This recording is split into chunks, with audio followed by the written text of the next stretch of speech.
bohong. Aku hanya memikirkan satu peraturan penting. Kenapa kau lakukan hari ini kalau kau bisa melakukannya besok? Few moments later.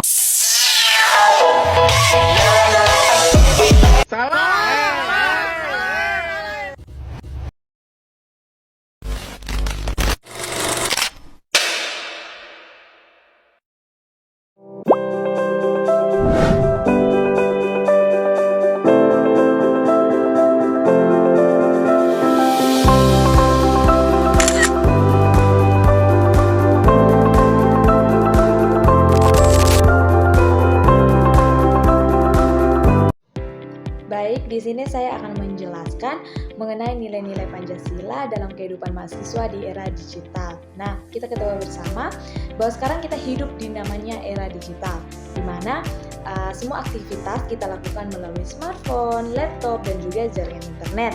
Seperti kita berkuliah, diskusi kelompok, mencari jurnal, bersosialisasi, hingga berkomunikasi pun kita lakukan secara online. Nah, pertanyaannya bagi kita semua, apakah dengan semua perubahan ini kita masih memerlukan Pancasila sebagai pedoman? Nah, jawabannya tentunya kita masih sangat perlu. Kenapa demikian? Justru di era digital sangat cepat dengan yang namanya tantangan moral. Pancasila adalah kompas agar kita tetap belajar, kita tetap menjadi pelajar yang beretika, berkarakter, dan bertanggung jawab. Melalui video ini, saya akan menjelaskan beberapa hal. Yang pertama, penjelasan mengenai nilai-nilai Pancasila dalam konteks dunia digital. Yang kedua, contoh kasus nyata dalam kehidupan pelajar. Dan yang ketiga, ajaran sikap positif yang bisa langsung kita praktikkan dalam kehidupan kita sehari-hari. Baik, sekarang kita akan masuk dalam penjelasan. Yang pertama, mengapa Pancasila relevan di era digital? Nah, sekarang kita hidup di dunia di mana informasi bergerak sangat cepat. Nah, ketika suatu kejadian terjadi di tempat lain, mungkin kita di sini kita sudah bisa tahu apa yang terjadi. Karena itu gantungan ketika kita hidup di era digital. Namun ada juga tantangan yang terjadi ketika kita hidup di era digital. Tantangan tersebut mencakup hoaks, penyebaran hoaks, cyberbullying, ujaran kebencian, dan juga adanya plagiarisme dan masih banyak lainnya. Itu adalah bentuk tantangan ketika kita hidup di era digital, di mana penyebaran hoaks yang semakin marak, adanya ujaran kebencian yang dilontarkan atau disampaikan di media sosial, dan juga bully yang sekarang ini banyak sekali kasus pembulian yang dilakukan di media sosial. Untuk itu kita sebagai mahasiswa, kita harus menjadi mahasiswa yang menghindari hal-hal tersebut. Kita harus bijak dalam menggunakan media sosial, dan kita memanfaatkan teknologi ini bukan sebagai sarana atau alat untuk kita melakukan hal negatif, tapi kita harus memanfaatkannya untuk sebagai media kita belajar. Baik, selanjutnya kita akan masuk dalam implementasi 5 sila Pancasila dalam kehidupan digital. Kita mulai dari sila yang pertama, yaitu ketuhanan yang Maha Esa. Nah, kalau kita berbicara tentang ketuhanan yang Maha Esa, itu pasti mengarah kepada iman kita atau mengarah kepada kepercayaan kita. Tapi tidak hanya itu saja, kita juga berbicara tentang kejujuran, integritas, dan tanggung jawab moral dalam dunia digital. Implementasinya yaitu yang pertama, apalagi kita sebagai mahasiswa nih. Yang pertama, kita tidak boleh menyentuh saat ujian online.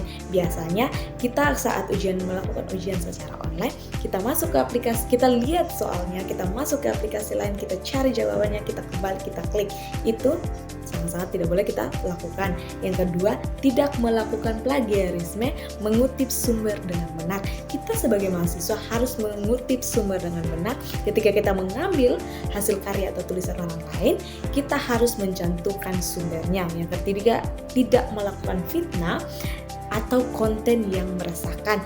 No, kita tidak boleh melakukan yang namanya ujaran kebencian, atau kita tidak boleh melakukan yang namanya kita membuat konten yang mengarah ke memfitnah orang lain, membicarakan orang lain, membicarakan keburukan orang lain. Itu sangat-sangat tidak boleh kita lakukan. Yang keempat, menggunakan teknologi sebagai sarana bantu, bukan alat untuk hal-hal negatif. Apalagi kita sebagai mahasiswa, kita sangat-sangat terbantu dengan adanya teknologi, dan kita sangat-sangat membutuhkan teknologi dalam proses belajar kita. Contoh kecil dari pelanggaran implementasi dalam sila pertama ini yaitu kita membuat akun palsu untuk menjatuhkan orang lain. Ini adalah sebuah bentuk pelanggaran terhadap nilai ketuhanan dan integritas diri. Selanjutnya kita akan masuk dalam sila kedua, yaitu kemanusiaan yang adil dan beradab. Sila ini kita wujudkan melalui yang pertama, etika berbahasa dalam chat, komentar di media sosial. Seringkali kita dalam berkomunikasi di media sosial, kita seringkali menggunakan bahasa yang kurang berkenan, dan juga kita memberikan komentar di media sosial dengan bahasa-bahasa yang sebenarnya tidak boleh kita gunakan. Yang kedua yaitu tidak melakukan body shaming, cyberbullying atau mengolok-olok teman di media sosial. Yang ketiga, kita harus membantu teman yang kesulitan dalam menggunakan teknologi atau tidak paham dalam mengaplikasikan teknologi. Jadi kita bukan menjadi orang yang malah menyepelekan dia, tapi kita harus menjadi orang yang membantu dia saat dia kesulitan. Yang berikut yaitu menghormati privasi dan data pribadi orang lain. Ketika kita menggunakan media sosial, kita harus menghormati data privasi orang lain, bukan kita menyebarkan. Nah, mahasiswa yang pintar itu adalah mahasiswa yang bisa menghargai dan juga memanusiakan manusia. Yang berikut kita masuk dalam sila ketiga, yaitu persatuan Indonesia. Sebagai pelajar, kita bisa menerapkan sila ketiga ini dengan yang pertama, menjadi agen pemersatu, bukan penyebar kebencian.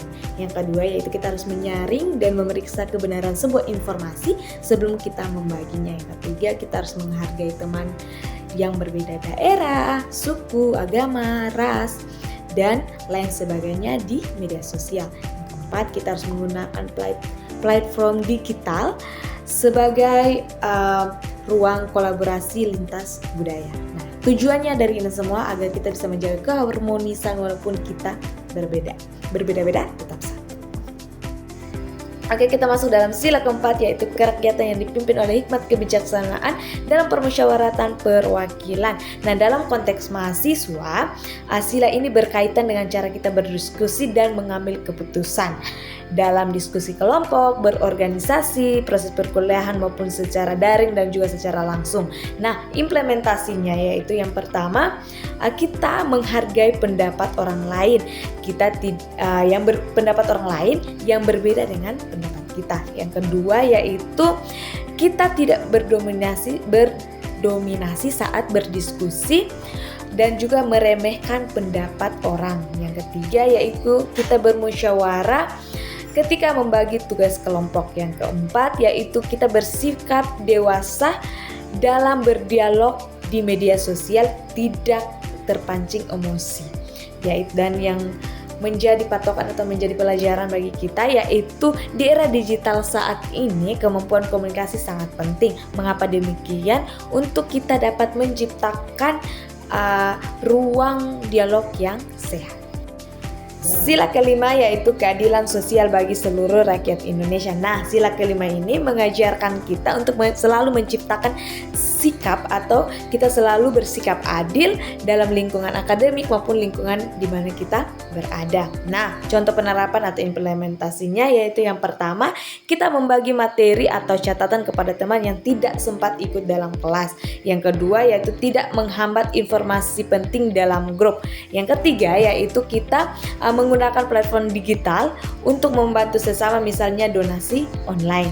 Yang keempat yaitu kita membantu yang kesulitan akses internet dengan solusi, bukan bermitra. Nah, teman-teman, keadilan sosial berarti semua orang mendapat kesempatan yang sama untuk berkembang termasuk di dunia digital.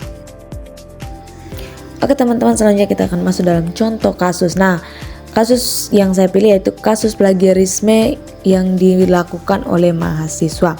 Nah, saya dapatkan beritanya dari Kompas.com 13 Juni 2025.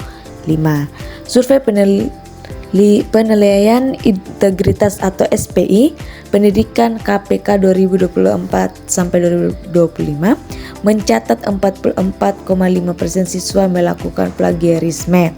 Nah, teman-teman, dalam pengawasan KPK terdapat perguruan tinggi di Indonesia ditemukan bahwa hampir setengah mahasiswa pernah melakukan plagiarisme. Artinya dari 10 siswa sekitar 4-5 orang pernah melakukan menyalin tugas dari internet tanpa menyebutkan sumber, mengambil paragraf dari jurnal lalu diputar sedikit menggunakan AI atau generator tugas tanpa memahami isi.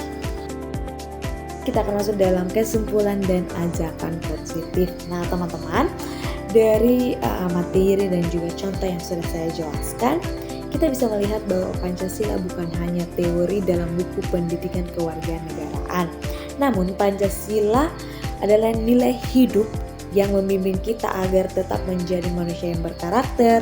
Bahkan ketika kita beraktivitas di dunia yang serba digital ini, kita masih bisa menerapkan nilai-nilai Pancasila dan masih bisa melakukan sesuatu yang tidak di luar hal yang positif. Nah teman-teman, di era digital mari kita menjadi anak-anak atau apalagi kita sebagai mahasiswa, mari kita menjadi mahasiswi yang menggunakan bijak dalam menggunakan teknologi. Yang kedua, kita menjaga kejujuran dalam dunia akademik. Yang ketiga, kita menghargai perbedaan yang ada.